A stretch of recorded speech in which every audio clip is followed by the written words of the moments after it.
बोलो गौ माता की, हर हर मां। मिले तुम्हारी गोद इतनी बड़ी नहीं है कि इतनी बड़ी गाय को तुम्हारी गोद में बिठाया जाए। शरीर छोड़ रहे थे तो बोला गाय तो वहां गई नहीं, हम बछिया उठा करके ले गए और दादाजी को अंतिम समय में गाय की बछिया की पूंछ पकड़ाए और दादाजी के मुख में गंगा जल डाला और तुरंत हमारे दादाजी चल। ये भी अच्छा है। देखिए हमारे यहाँ गरुड़ पुराण में इस बात का विशेष उल्लेख है कि जब व्यक्ति यहाँ से जाएगा तो एक बैतरणी नाम की नदी पड़ेगी और उस बैतरणी नदी में न राम जी आएंगे, न कृष्ण जी आएंगे, न शंकर जी आएंगे। उस बैतरणी को पार करने का तरीका तो केवल गौ माता के ही पास है और जो गाय की पूंछ पकड़ेगा वही बैतरणी नदी पार होगा। राधा कृष्ण भवन महालक्ष्मी ग्रीन में एक शाम गौ माता के नाम कार्यक्रम का आयोजन किया गया। कार्यक्रम में उत्तराखंड से संत श्री गोपाल मणि महाराज पहुंचे हुए थे, जहां उन्होंने कहा कि गौ माता की सेवा करने का सौभाग्य हर किसी को नहीं मिलता। भगवान राम ने भी गाय को बचाने के लिए धरती पर अवतार लिया। उन्होंने कहा कि गौ माता पर अत्याचार करने वालों की सजा स्वयं ऊपर वाला लिख देता है, इसलिए सनातनियों को हमेशा अपने संस्कारों का पालन करना चाहिए।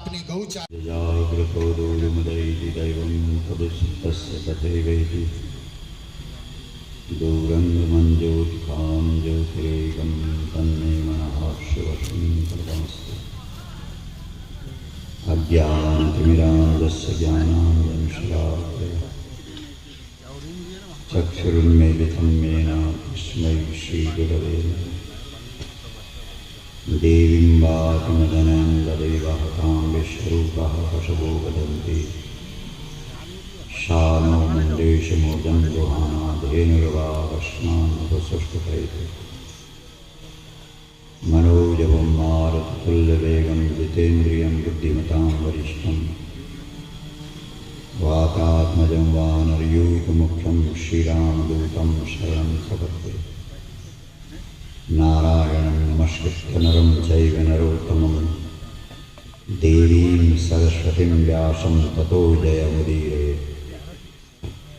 बोलिए गौ माता की, गंगा मैया की, यमुना मैया की, बद्री विशाल भगवान की, काशी विश्वनाथ की, सदगुरुदेव भगवान की, हनुमान जी महाराज की, नागराज महाराज की, सिद्ध बाबा बालकनाथ महाराज की, गंगा तट वाले बाबा की, सनातन धर्म की, धेनुमानस की, भारत माता की। ओम नमः पार्वतीपतये हर हर मां। बोलिए सब मां। तो आइए सबसे पहले हम लोग गौ माता को प्रणाम करेंगे। प्रणाम कीजिए।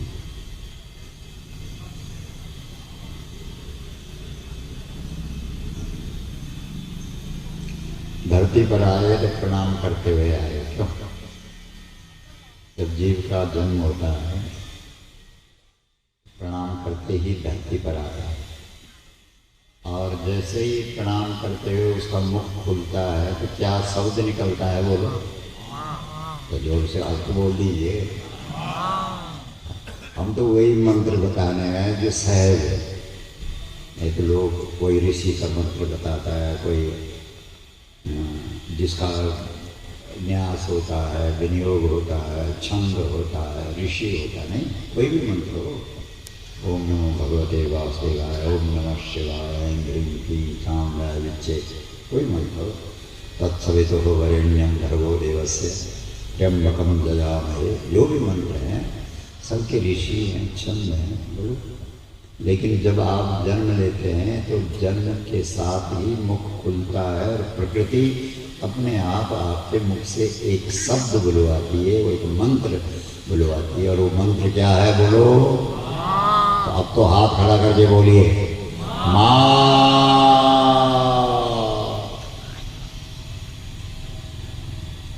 और होना क्या चाहिए कि व्यक्ति पैदा भी हुआ मां के साथ और यहाँ से जाए तो मां के साथ।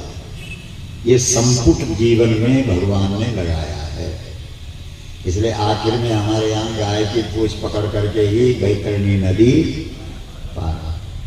बाकी बैतरणी कोई, अभी हमारे भाई पूछ रहे थे कि बैतरणी कौन पार कराएगी। हमने कहा न तो राम जी आएंगे न श्री कृष्ण आएंगे न शिव जी आएंगे, बैतरणी पार तो गाय ही कराएगी। बोलो गौ माता की हर हर मां।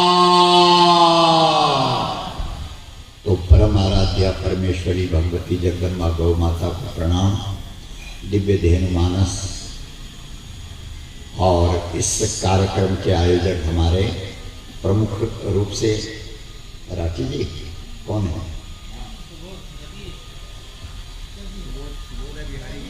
हाँ, बिहारी भैया भी है और देखो धाम के अध्यक्ष भी हैं लखुटिया साहब, वो भी यहाँ विराजमान हैं। और आप तो बहुत अच्छे उद्घोषक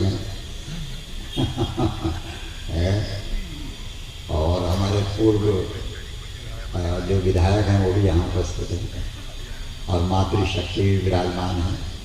तो अभिप्राय हमारा कि बहुत बहुत स्वागत है और चर्चा करेंगे, वार्ता करेंगे। मातृशक्ति भी यहाँ बड़े तन्मयता के साथ बैठे हैं। तो हमारा जो हमने अभी मंगलाचरण बोला वो अथर्ववेद का मंत्र है। हम चाहते हैं कि आप भी बोले और सब। देवीं बोलो, वाचं अजनयंत देवा। ये कहाँ का मंत्र है? ये अथर्ववेद का मंत्र। हमारे अभी वो गायत्री वाले भी बैठे हैं। ये अथर्ववेद का मंत्र, बहुत ध्यान से सुनिए। और ये मंत्र कह रहा है कि देवीं वाचं अजनयंत देवा। उस देवी को जाना, उस देवी को जाना। किस देवी को जाना? अजनयंत देवा, जो संपूर्ण देवताओं को जन्म देती, जो संपूर्ण देवताओं को जन्म देती। कौन है वो देवी? ताम, उस देवी को विश्वरूपा, जो प्रकृति स्वरूपा है, भू स्वरूपा है, धरती स्वरूपा है, वो जो विश्वरूपिणी है। पशवो वदंती, उसे लोग पशु बोलते हैं। अब पशवो शब्द में बहुवचन है, इसमें दो अर्थ होंगे सीधे सीधे कि गाय को, उस देवी को, उस धेनु को पशु वो लोग बोलते हैं जो पशु हो गए हैं। बोलो गौ माता की। मतलब पशु बनने का प्रत्यक्ष प्रमाण अथवा लक्षण ये है कि जो व्यक्ति गाय को पशु बोल रहा है वो निश्चित रूप से पशु हो गया है। अभी तो वो बिना सींग का और बिना पूंछ का पशु है, लेकिन अगले जन्म में उसने ठीक ठाक पशु ही बनना है। बोलो गौ माता की। और ध्यान दीजिए, पशवो वदंती, जो पशु हो गए हैं वो गाय को क्या बोल रहे हैं? पशु बोल रहे हैं। सा, वह जो देवी है, न हमको, कहां से मिली है वो देवी हमको? मंद्रेश मूर्जम दुहाना, जब मंद्राचल पहाड़ को समुद्र में डाला गया और मंथन हुआ, वहां से वो देवी पंचगाः समुत्पन्ना, 5 गायों के रूप में प्रकट हुई। नंदा, भद्रा, बहुला, सुशीला, सुरभि। ये 5 गाय। सुबह उठ करके 5 नाम लो। दिन भर आप जहां भी जाएंगे, हमारे यहाँ कहते हैं सरपंच सरपंच, तो सरपंच कहलाएंगे। मतलब जहां भी बैठेंगे 10 के बीच में बैठेंगे तो अग्रणी हो जाएंगे, 20 के बीच में बैठेंगे अग्रणी, मतलब आप पूज्य हो जाएंगे। धर्मराज युधिष्ठिर के यज्ञ में कितने बड़े बड़े लोग थे, क्यों? लेकिन पूजा किसकी हुई? अग्र पूजा। जल्दी बोलो। अरे बोलते क्यों नहीं आप लोग? अरे ऐसा बोलो ना कि गाय वाले की हुई, क्योंकि केशव और माधव और कृष्ण कहाँ भोग रहे हुए? किसकी पूजा हुई बोलो, जोर से बोलो। अच्छा देखो, हमारे साथ अगर आप संवाद करेंगे तो आपको भी बोलना पड़ेगा। अच्छा, कथा का मतलब ये नहीं है कि महाराज बोलते रहे और हम सोते रहे, ऐसा नहीं है। संवाद है। पार्वती जी ने सवाल किया, प्रश्न किया, शंकर जी ने उत्तर दिया, तो राम कथा अमर कथा हो गई। बोलो है कि नहीं? अर्जुन ने सवाल किया, प्रश्न किया, श्री कृष्ण ने उत्तर दिया, श्रीमद् भगवद गीता हो गई कि नहीं हुई? राजा परीक्षित ने प्रश्न किया, सुखदेव जी महाराज ने समाधान दिया, श्रीमद् भागवत बन गया। बोलो श्रीमद् भागवत महापुराण की हर हर। जरा जोर से बोलो, कुछ लोग इधर इधर होंगे, सो रखे हैं, वो भी जागेंगे। मां सा, वह देवी न हमको मंद्रे समूर्जम लुहारा, मंद्राचल पहाड़ जब समुद्र में डाला गया तो वहां से वो देवी निकली है 5 रूप में। नंदा भद्रा बोला सुशीला सुरभि सा नो मंद्रे समूर्जम लुहारा धेनु। अब आई बात की, कौन है वो? धेनु मतलब गाय। वह देवी हमको मिली है। अब क्या करें उस देवी का जो हमको समुद्र मंथन से निकली है, समुद्र मंथन से मिली है? उस देवी की धेनुर्बा अस्मान उपसुष्ट कैतु, बाक शब्द। हमारे यहां जब कोई भी काम हम करते हैं तो मनसा वाचा कर्म, तो बीच में कौन है? बाक। इसलिए छंद की पूर्ति के लिए मन नहीं दिया, कर्म नहीं दिया, केवल क्या दिया? बात दिया। इसका मतलब है हमको मन से, वाणी से और कर्म से गौ माता की उपासना करनी चाहिए। बोलो गौ माता की। समझ गया? इसका मतलब गाय कौन है? अरे उसकी उपासना करने के लिए तो हम इस धरती पर आए हैं। वेद कह रहा है कि आप उपासना कीजिए गाय। उपासना शब्द का अर्थ कर लो। उप का मतलब होता है समीप, आसन मतलब होता है बैठना। उपासना शब्द का अर्थ क्या बना? समीप बैठो, यहाँ में नजदीक बैठो। आपके यहाँ भी गायत्री मंत्र है, बहुत सारे भाई लोग, कितने भाई लोग हैं जो गायत्री मंत्र जानते हैं? जो गायत्री करते हैं सभी जानते होंगे, ऐसा कौन होगा यहाँ जो नहीं जानता? एक दिन हम टेलीविजन पे देख रहे थे, एक सज्जन बोल रहे थे, बोला 60 करोड़ लोग हैं इस देश के अंदर जो गायत्री की उपासना करते हैं, जो गायत्री मंत्र का जाप करते हैं। तो हमने कहा बहुत अच्छी बात है, ये 60 करोड़ की समझ में आ जाए कि गायत्री ही गाय है। हाँ, गायत्री ही एक बहुत बड़े, हमारे हिमालय में गंगोत्री जा रहे थे तो रास्ते में बहुत बड़ा विद्वान 10 विषय के आचार्य थे। तो हमने उनसे कहा कि महाराज जी गायत्री शब्द का सबसे सरल अर्थ बता दो। कहने लगे अरे यार तू कैसा गुरुकुल में पढ़ा छात्र है? गाय, बोलो गाय, बोलो त्री, बोलो तीन, त्री का अर्थ 3 है और गाय का अर्थ गाय है। तो जिस देश में गाय के दर्शन 3 बार करने जरूर होते थे, आवश्यक था, इसलिए हमने गाय को क्या नाम दिया? अरे बोल क्यों नहीं गया? अब इसका मतलब गाय कौन है? गायत्री। बताइए, आप गायत्री की उपासना करते हैं लेकिन आप समझते हैं कि गायत्री गाय है? मना क्यों नहीं कर रहे हो कि नहीं समझते? महाराज समस्या यही तो हो गई है। हमने तो शांति कुंज में भी जाकर के बोला, स्वामी जी के पास जाकर के भी बोला, हमने कहा गायत्री मंत्र तो गाय का मंत्र है। बोला यार हाँ, तत्, बोलो तत् सवितु। वहां बोलिए सूर्य, कहां है सूर्य? गाय की पीठ में सूर्य केतु नाम की नाड़ी है कि नहीं है? तो सूर्य हुआ कि नहीं हुआ? तत्सवितु वरेण्यम, वरेण्यम शब्दस्य किमर्थम वर्तते? वरेण्यम किम, इसका वर्ण करो, इसका वर्ण करो। हर व्यक्ति को इसका वर्ण करना पड़ेगा। किसका वर्ण?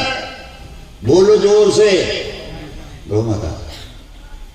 इसीलिए तुम्हारे यहां भारतीयों की पहचान राम जी से नहीं है, कृष्ण जी से नहीं है। आपसे जब आपकी पहचान पूछी जाती है, आप जितने लोग यहाँ पर विवाह किए हुए बैठे हुए हैं, जब आपका विवाह हुआ तो कन्या पक्ष के पंडित जी ने आपसे एक ही सवाल किया। क्या सवाल किया? आपको याद नहीं, हम याद करवाते हैं। किम, बोलो जोर से बोलो। गोत्र से। गोत्र बताइए। अब गोत्र शब्द का अर्थ कर लीजिए। गो यानी गाय, त्रा यानी रक्षा, संस्कृत के शब्द है। मतलब आपसे पूछा गया कि भाई साहब आप गौ रक्षक हैं कि नहीं है? अगर आप गौ रक्षक हैं तो बैठिए, और अगर गौ रक्षक नहीं है तो जो गौ रक्षक नहीं है उनसे हमारा कोई रिश्ता नहीं होता, उनसे हमारा कोई नाता नहीं होता, उनके साथ हमारा कोई संबंध नहीं होता। अगर आप गौ रक्षक नहीं है तो उठिए, जाइए, अभी भी कुछ बात नहीं बिगड़ी है। बोलो गौ माता की मां। भारतीयों की पहचान किससे है? थोड़ा हाथ खड़ा करके नाराबाजी का जमाना है। बोलो गौ माता से, गौ माता से। भारतीयों की पहचान किससे है? गाय गलियों में घूम रही, गाय कूड़ा खा रही, कचरा खा रही।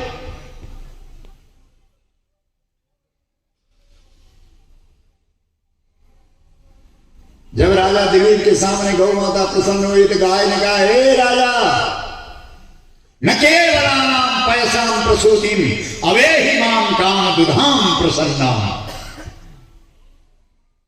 कामधेनु गाय कोई अलग नहीं होती रे राजा। जब गायों का अपमान होता है, उपेक्षा होती है, तिरस्कार होता है, धिक्कार दी जाती है, तब वो पशु स्वरूप में धारण कर लेती है। बोला क्या करूं, अपने ही बच्चे खराब हो गए तो अब क्या करूं। लेकिन जब वो प्रसन्न हो जाती है तब प्रसन्न गाय ही कामधेनु बन जाती है। आप सड़क में घूमने वाली गाय को लाओ। हमने सुना यहाँ पर अभी हमारे जो गोधाम वाले भाई हैं वो कह रहे थे कि हम लोगों की योजना है कि हम कम से कम 5,000 तक यहाँ गाय को, सब लोग बिना गाय का, तो हमारे पहाड़ों में कभी आना, उत्तराखंड में आना, गंगोत्री, यमुनोत्री, बद्रीनाथ, केदारनाथ, हमारे यहाँ कहते हैं जय की गौ वे की मऊ। मऊ का मतलब परिवार होता है और गौ का मतलब गाय होता है। मतलब हमारे यहाँ उसी परिवार को परिवार मानते हैं जिस परिवार में गाय होती है। जो बिना गाय का है उस परिवार का कहीं कोई डाटा नहीं मिलता। बोलो गौ माता की, वो प्रेत योनि में जाता। बोलो गौ माता की हर हर। हमारे यहाँ बद्रीनाथ आप जाएंगे, बद्रीनाथ उत्तराखंड में, बद्रीनाथ चमोली जनपद में पड़ता है, और चमोली जनपद में कोई भी बात करेंगे तो हर वाक्य से पहले गौ शब्द जोड़ेंगे। ए गौ कख जाने, ए गौ क्या खाए, ए गौ, हर बात में गौ शब्द। ये बद्री नारायण जो भगवान है, उत्तराखंड की जो गाय है उसकी जो नस्ल है वो बद्री नस्ल है, और बद्री नस्ल गाय के लिए जो भगवान धरती पर उतर गया, नारायण धरती पर उतर गया, इसलिए लोगों ने नाम रख दिया बद्री। जोर से बोलो, बद्री नारायण भगवान की, बद्री विशाल भगवान की हर हर। नहीं, हमको तो पूर्ण विश्वास है कि इसी समय होगा, क्योंकि माँ भी अपने बच्चे को दूध तभी पिलाती है जब वो रोता है, चिल्लाता है। तो हमको लगता है कि जब सनातन के और जो मान बिंदु हैं उनका सम्मान इस समय हो रहा है, तो ये तो प्रमुख मान बिंदु है, इसका सम्मान क्यों नहीं होगा।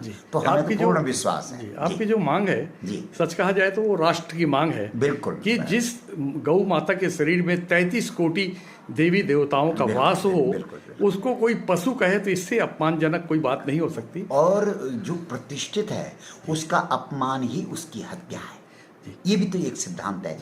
जो प्रतिष्ठित, जिसकी प्रतिष्ठा है उसका अपमान कर दो तो वही उसकी हत्या है। सच्ची बात तो यह है कि गाय को पशु मानना ही उसकी हत्या है, और हम सब लोग वोट दे रहे हैं और सरकार उसको पशु का दर्जा दे रही है, तो इसका मतलब है हम सब गौ हत्यारे हुए हैं ना। जी, इसको अगर हम प्रथम स्वतंत्रता संग्राम से जी जोड़ें जी। तो उस समय मंगल पांडे जी के साथ क्या घटना घटी थी जिस वजह से ये ध्यानाकर्षण सबका हुआ? 1857 में जी। मंगल पांडे जी अंग्रेजों की सेना में थे, सैनिक थे वो।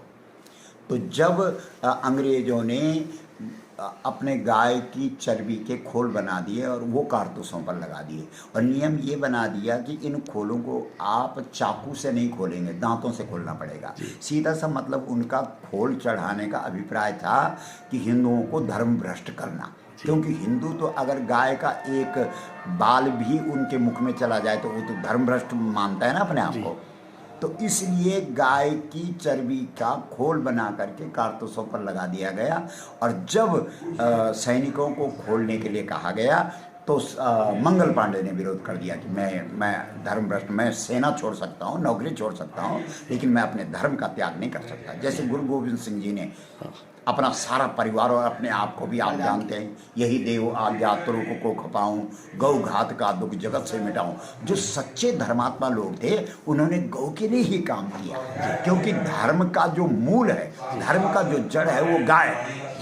हम आपसे अपेक्षा रखेंगे जी कि अभी आपने गुरु गोविंद सिंह महाराज का नाम लिया, जी तो उनके द्वारा जो रचित जी रामावतार के जो रचना है, काव्य संग्रह है, वो उत्तर प्रदेश सरकार ने प्रकाशित किया था। जी क्योंकि आप उत्तरांचल के बहुत करीब के हैं, जी। तो हम सब चाहते हैं कि कभी वो काव्य संग्रह, कविता संग्रह मिल जाए, तो आप वहाँ के मुख्यमंत्री से मिल के जरूर ये प्रयास करें कि कुछ किताबें धमतरी वासियों को भी मिल जाए धर्मनगरी के, और उनका जीवन भी धन्य हो सके। बिल्कुल बिल्कुल बिल्कुल। जो वो तो अनन्य राम के उपासक थे जी। जो गुरु गोविंद सिंह जी ने राम जी के लिखा, भगवती की शक्ति के उपासक भी थे।